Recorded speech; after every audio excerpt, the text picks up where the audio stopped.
देखते हैं। Next question कह रहा है derive an expression for the force between two long parallel current carrying wire. तो पहला पार्ट तो इसका यही है।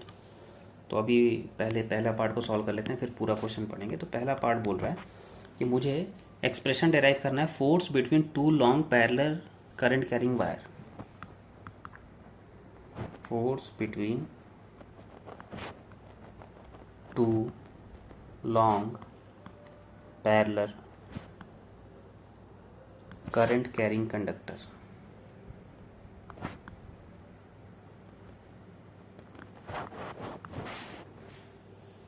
ये आपको डेराइव करके देना है। तो इसके लिए आप क्या करोगे, आप सिंपली सा दो पैरेलल वायर को पहले ड्रॉ करते हैं, उन दोनों में करंट लेते हैं, करंट I1 और I2 डिफरेंट डिफरेंट करंट ले लेंगे।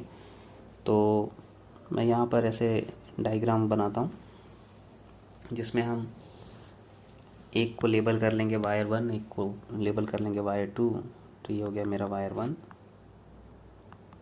ये हो गया मेरा वायर 2। ठीक है, इन दोनों को मैंने R डिस्टेंस अपार्ट पर रख दिया है। एक में करंट हम फ्लो कराते हैं I1 की, दूसरे में हम करंट फ्लो कराते हैं I2 की।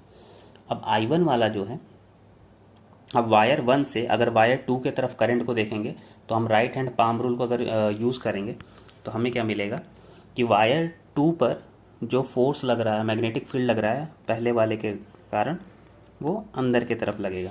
ठीक है, उसी तरीके से अगर मैं I2 करंट के कारण I1 वाले वायर पे मैग्नेटिक फील्ड को पता करूं तो ये मुझे मैग्नेटिक फील्ड बाहर की तरफ आते हुए दिखाई देगी। तो ये अब पता चल गया। अब अगर मैंने इसमें सेम डायरेक्शन में करंट ले रखी है और अब मैं मैग्नेटिक फील्ड मुझे पता है कि इनवर्ड जा रही है या आउटवर्ड जा रही है, करंट का डायरेक्शन मुझे पता है। अब मैं यहाँ पे फ्लेमिंग अगर लेफ्ट हैंड रूल लगाता हूँ तो फ्लेमिंग लेफ्ट हैंड रूल लगाने से क्या होगा, फ्लेमिंग लेफ्ट हैंड रूल लगाने से पहले वाले वायर पे जो फोर्स आएगा वो अंदर की तरफ आएगा, दूसरे वाले वायर पे भी जो फोर्स आएगा वो अंदर की तरफ आएगा। तो हम कह सकते हैं कि दोनों जो है एक दूसरे के तरफ फोर्स लगाएंगे। तो हमने यहाँ पर क्या है, हमने कंसीडर किया है कि जो करंट है वो सेम डायरेक्शन में है, करंट सेम डायरेक्शन में है। तो इसका मतलब क्या है कि जो फोर्स होगा, force is attractive in nature होगा, अट्रैक्टिव फोर्स लगेगा। ठीक है, इससे हमें कोई दिक्कत वाली बात नहीं है। अब इस कंडीशन पर मैग्नेटिक फील्ड जो है वो मैग्नेटिक फील्ड कितनी लग रही होगी, तो मैग्नेटिक फील्ड लग रही होगी, अगर मैं B1 की वैल्यू देखूं तो न्यू नॉट 2 पाई I/R। ठीक है, ये रही मेरी मैग्नेटिक फील्ड और ये मैग्नेटिक फील्ड कौन सी है, डाउनवर्ड वाली। अगर मैं देखूं तो इन दिस मैग्नेटिक फील्ड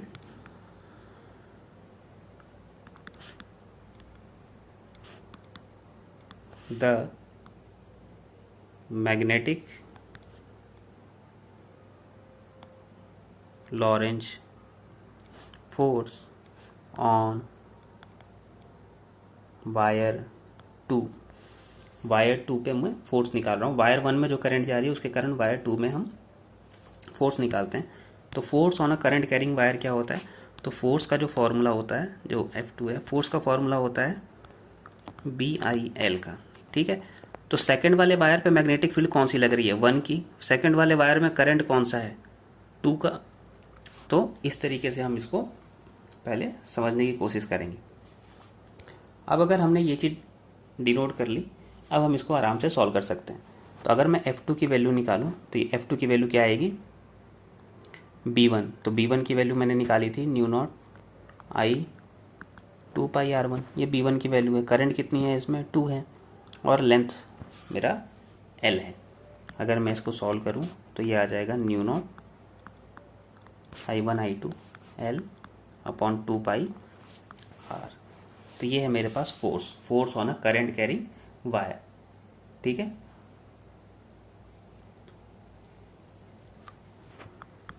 तो ये हो गया हमारा पहला पार्ट जो इसका डेरिवेशन बोला था। अब बोल रहा है use this expression to define the SI unit of current. अब अगर मुझे SI unit of current define करना है बाय यूजिंग दिस, तो हम कैसे करेंगे, तो देखते हैं। अब इसका पार्ट 2 देखते हैं। पार्ट बी बोल रहा है कि use above formula to define SI unit of current. अब भाई SI यूनिट ऑफ करंट क्या होती है, तो SI यूनिट ऑफ करंट है एम्पियर। तो मुझे यहाँ पर सिंपली 1 एम्पियर को डिफाइन करना है। अब अगर मुझे यहाँ पर 1 एम्पियर को डिफाइन करना है तो मैं क्या करूँगा, अगर मैं ये फार्मूला देखूँ तो फार्मूला क्या है, new not I1 I2 L upon 2πr।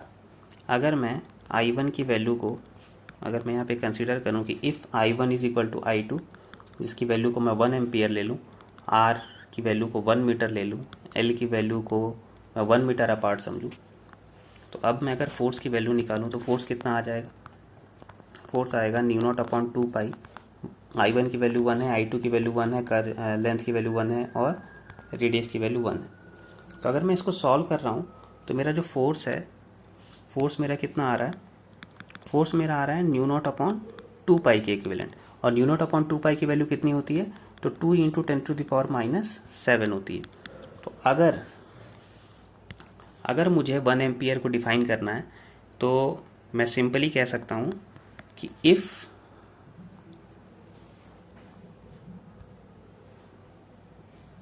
तो मैं यहाँ पर बड़े सिंपली तरीके से कर सकता हूँ, अगर दो current carrying wire 1 metre apart हों और ऐसे अपार्ट हो कि उन दोनों के बीच में जो मैग्नेटिक फोर्स लग रहा हो वो 2 × 10⁻⁻7 न्यूटन का लग रहा हो, तो उनके अंदर जो करंट फ्लो हो रही होगी वो 1 एम्पियर की फ्लो हो रही होगी। तो इसको हम सिंपली कैसे लिख सकते हैं, तो इसको हम लिख सकते हैं if 2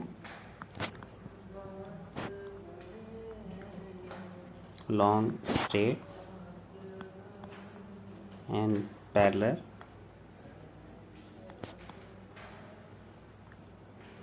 current carrying conductor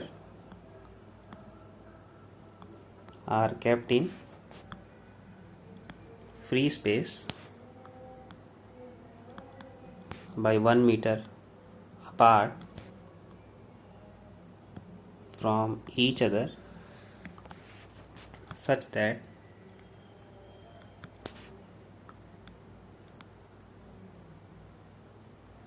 on flowing equal amount of current through them,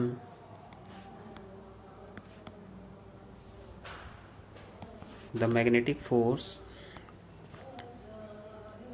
of attraction और रिपल्शन, मैग्नेटिक फोर्स है तो अट्रैक्शन और रिपल्शन दोनों कर सकता है, बिटवीन देम इज 2 × 10⁻⁻7 न्यूटन। आपको बस यहीं पर ध्यान देना है, over there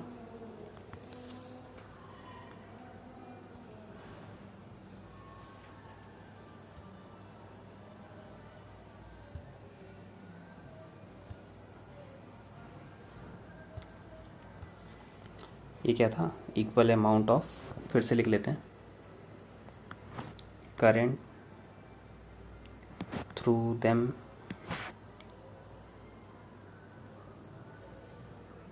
equal amount of current through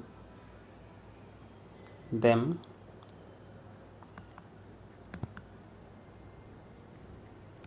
the magnetic force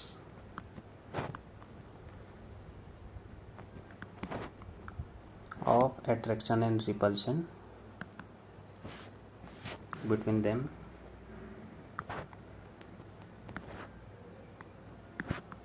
(2 × 10⁻⁻7 Newton over there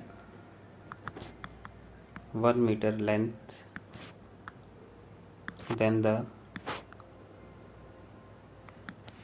electric current is called 1 ampere. तो सिंपल सा है, इसको इस तरीके से हम डिफाइन भी कर सकते हैं। इसका नेक्स्ट पार्ट क्या कह रहा है?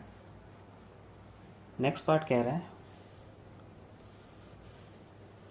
A long straight wire A B carries a current. यहाँ सिंबल में थोड़ी प्रॉब्लम है, एक मिनट। ये पार्ट ए था, तो ये जो था एसआई यूनिट वाला ये पार्ट बी था, और अब जो हम सॉल्व करने वाले हैं वो पार्ट सी सॉल्व करने वाले हैं।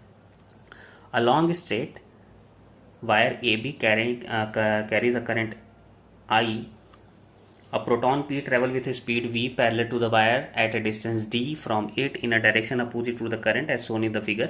ये जो ऊपर फिगर बन रखा है यहाँ से इसकी बात कर रहा है। What is the direction of force experience? ठीक है, तो यहाँ पर एक प्रोटॉन P है, ये डिस्टेंस d पर अपार्ट है, जो कि वेलोसिटी v से इस डायरेक्शन पे जा रहा है। अगर ये डायग्राम देखें तो ये डायग्राम ऐसा कह रहा है कि वायर जो है ये ए बी है, इसके ऊपर करंट जो है वो करंट आई जा रही है, यहाँ से d डिस्टेंस d पार्ट, यहाँ पर एक प्रोटॉन है। अगर मैं बोलूँ यहाँ पर ये प्रोटॉन रखा हुआ है, ठीक है, ये प्रोटॉन जो है वो v वेलोसिटी से इस तरीके से यहाँ पर जा रहा है।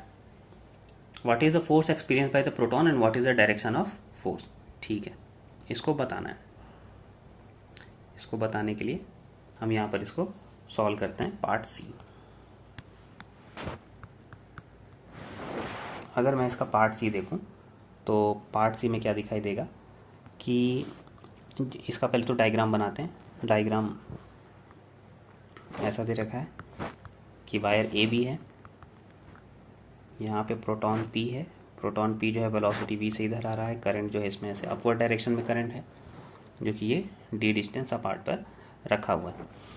ठीक है, अब यहाँ पर क्या होगा, फोर्स कैसा एक्सपीरियंस होगा उसका फॉर्मूला बताना है। तो फोर्स क्या होता है, फोर्स होता है Q V क्रॉस B। ठीक है, इस वायर के कारण प्रोटॉन के ऊपर जो मैग्नेटिक फील्ड लग रही होगी वो मैग्नेटिक फील्ड किधर लग रही होगी, मैग्नेटिक फील्ड अंदर की तरफ लग रही होगी। ऐसे फ्लेमिंग लेफ्ट हैंड रूल या राइट हैंड पाम रूल को अगर हम देखेंगे तो इस पे ऐसा लग रहा होगा।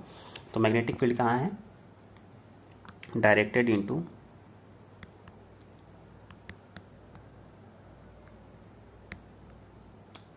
प्लेन ऑफ पेपर है।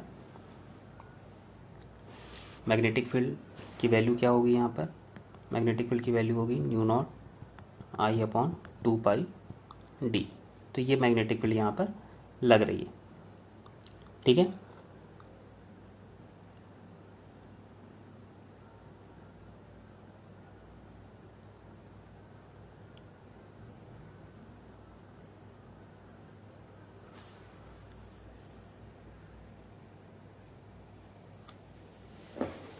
अब यहाँ पर हमें क्या कह रहा है, ये हमें कह रहा है कि हमें यहाँ पर इसको कैलकुलेट करके देना है कि what is the value of force. तो फोर्स को अगर मुझे यहाँ पर कैलकुलेट करके देना है तो ये जो चार्ज है वो चार्ज कैसा, यहाँ पर ये जो पार्टिकल और ये जो चार्ज है ये मूविंग चार्ज है, मूविंग चार्ज के बीच में मुझे यहाँ पे फोर्स बताना है इसका। तो हम यहाँ से फोर्स लिख सकते हैं Q V। अब मुझे B की वैल्यू लिखनी है।